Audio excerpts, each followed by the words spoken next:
అందరికీ ఎంతో ఇష్టమైన ఆప్రికాట్ డిలైట్ ఎలా చేసుకోవాలో ఇప్పుడు చూద్దామా. ముందుగా ఆప్రికాట్స్ని హాట్ వాటర్లో నానేసుకోవాలన్నమాట, అంటే సోక్ చేసుకోవాలి. అప్పుడు అవి సాఫ్ట్గా అవుతాయి. ఈ లోపల ఆప్రికాట్స్ని తర్వాత బాయిల్ చేసుకోవాలి. ఇక్కడ మనం కస్టర్డ్ పౌడర్ తీసుకుంటున్నాము.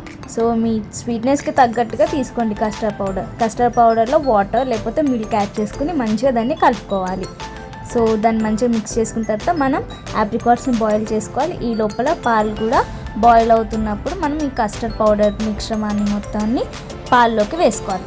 అది థిక్ టెక్స్చర్లో వస్తుంది అనమాట. సో దాన్ని కంటిన్యూస్గా తిప్పాలి, తిప్పకపోతే మాడిపోతుంది, కిందంతా అంటుకుపోద్దని గుర్తుంచుకోండి. ఇంకా దాని తర్వాత మనం టేస్ట్కి తగ్గట్టు షుగర్ వేసుకోవాలి. చూసారా ఎంత బాగా అవుతుందో. సో థిక్గా ఉంటే చాలా బాగుంటుంది. ఇక్కడ ఆప్రికాట్స్ అన్నిటిని నేను స్మాష్ చేసుకుంటున్నాను. తర్వాత మిక్సీ జార్లో వేసుకుంటే సరిపోతుంది. ఆప్రికాట్స్ కూడా తగినంత షుగర్ కూడా వేసుకోండి, ఎక్కువ వేసుకోకండి. ఆల్రెడీ ఆప్రికాట్స్లో కొంచెం షుగర్ అనేది ఉంటుంది. సో ఇక్కడ చూసారా మిల్క్ చూడండి ఎంత థిక్గా మంచిగా ఉందో. ఇక్కడ నేను అమూల్ ఫ్రెష్ క్రీమ్ వాడుతున్నాను. ఫ్రెష్ క్రీమ్ తీసుకుని దాన్ని ఒక గిన్నెలో వేసుకుని దాంట్లో పౌడర్డ్ షుగర్, అంటే షుగర్ని మీరు మిక్సీ పట్టుకుంటే అది పౌడర్ లాగా అవుతుంది కదా, దాన్ని మనం ఫ్రెష్ క్రీమ్తో మిక్స్ చేసుకోవాలి. అది కొంచెం థిక్ లేయర్ పేస్ట్ లాగా వస్తుంది. చూసారు ఇక్కడ ఇలా ఈ విధానంగా ట్రై చేయండి. ఎంత బాగుంటుందో ఆప్రికాట్ డిలైట్. తింటుంటే ఇంకా తినాలి తినాలి అనిపిస్తుంది కదా, అలా ఉంటుంది అనమాట ఆప్రికాట్ డిలైట్. ఒకసారి ఇలా నా స్టైల్లో ట్రై చేసి చూడండి.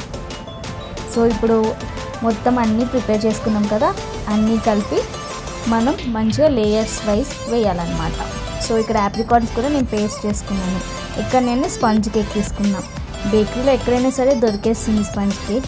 సో వాళ్ళు కట్ చేయమనుకున్న మీరే మీకు తగ్గట్టుగా కట్ చేసుకోండి. అంటే సన్నగా ఉంటేనే బాగుంటుంది స్పంజ్ కేక్.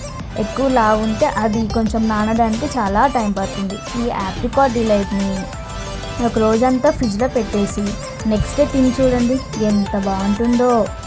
సో ఇలా మంచిగా స్లైసెస్ని కట్ చేసుకుని ఇలా ఒక ట్రే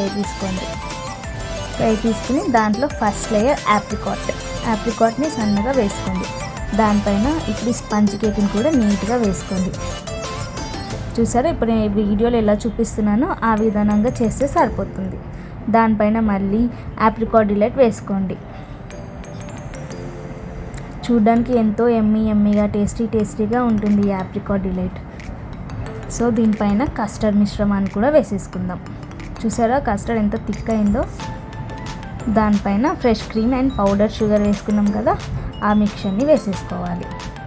సో మళ్ళీ ఇంకో స్పంజ్ కేక్ వేసుకోవాలి. దానిపైన మళ్ళీ ఆప్రికాట్ డిలైట్. చూడండి ఎంత బాగుందో చూడడానికి.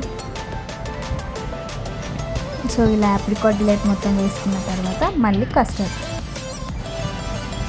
తర్వాత ఫ్రెష్ క్రీమ్. సో దాన్ని మనం ఆల్మండ్స్తో గార్నిష్ చేసుకుందాం. మీకు కావాల్సిన డ్రై ఫ్రూట్స్ వేసుకోండి, దానివల్ల ఇంకా టేస్ట్ చాలా బాగుంటుంది. మళ్ళీ ఫ్రెష్ క్రీమ్ వేసుకోండి. మన ఆప్రికాట్ డిలైట్ రెడీ అయిపోయింది. దాన్ని మంచిగా క్లోజ్ చేసుకుని ఫ్రిడ్జ్లో పెట్టేసుకుందాం. చూసారా ఎంత మంచిగా లేయర్స్ వచ్చిందో. దాన్ని నెక్స్ట్ డే తినండి, చాలా బాగుంటుంది.